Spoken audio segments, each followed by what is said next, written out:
Alkhairi. I'm an associate financial advisor with CI, Asante Wealth Management. And today we will be talking about new trust reporting requirements that came into effect in January 2024 for trust tax years after that ended after December 30th, 2023. Before you skip this video or you stop watching because you think that these requirements are only for trusts and are not applicable to you, I ask you to be patient, watch the video until the end because you might be surprised. Before we talk about the new requirements, let's talk about the old requirements.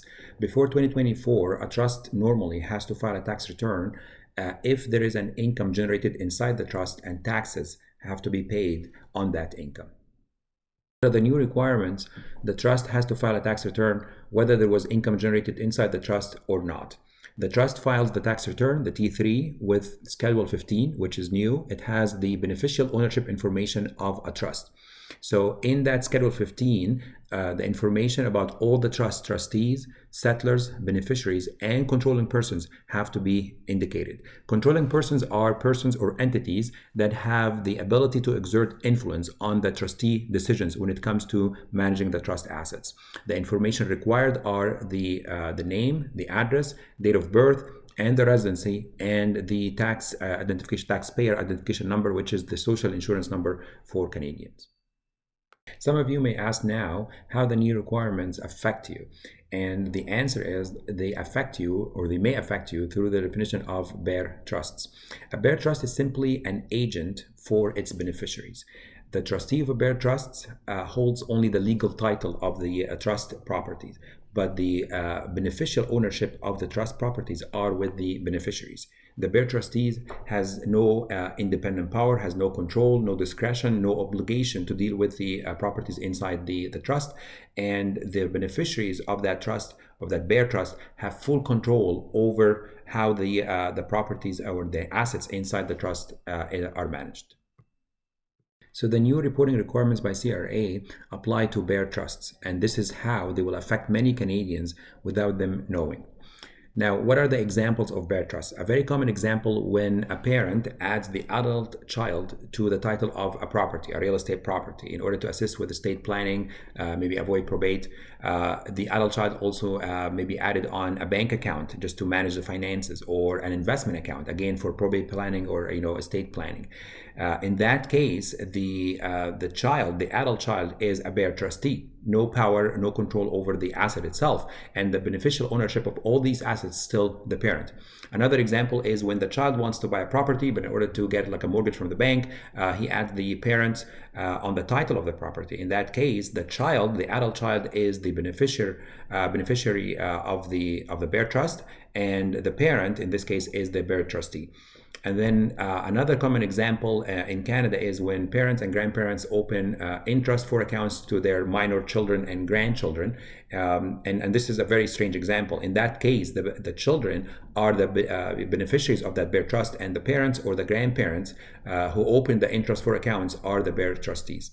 These are just examples, so this is not like a complete list. As I said, this is just some examples of bare trusts. So we recommend that you speak to your accountant, CPA, and find if your arrangement, or if one of those bare trust arrangement applies to you, and you have to file a T3 with Schedule 15 in that case.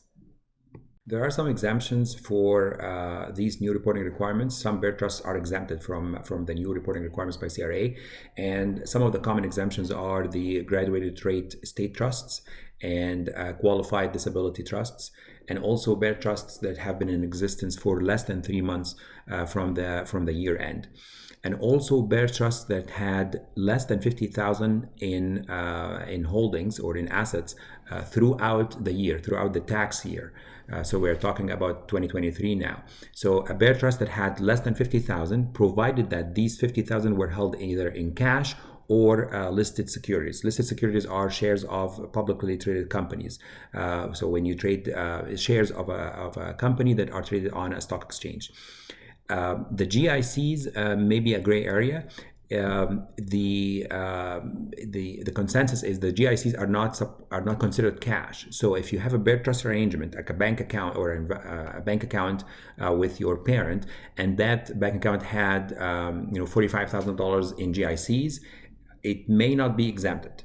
So you may want to get clarification on the GICs and how the GICs, or whether the GICs are exempted from, if it's less than 50,000, are exempted securities or not.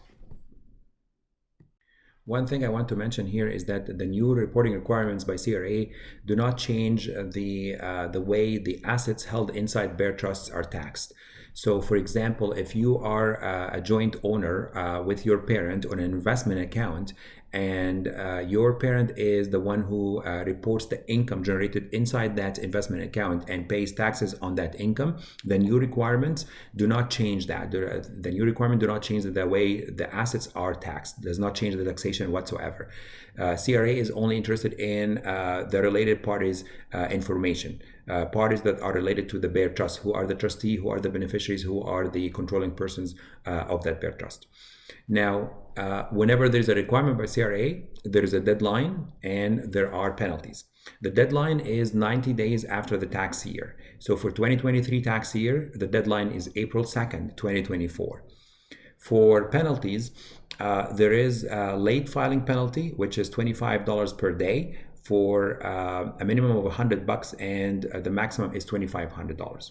But there is also additional penalties if failure to file that T3 with Schedule 15 was done knowingly or due to gross negligence. And in that case, the penalties can be severe. It's the greater of $2,500 or 5% of the assets highest market value during the tax year, during 2023. So those can be very significant. So we highly recommend that you speak to your accountant, whether you have a bear trust arrangement, and file the T3 with Schedule 15 on time, April 2nd, 2024. With that, I conclude this video, and I hope this video was useful to you or your family, and thank you very much for watching.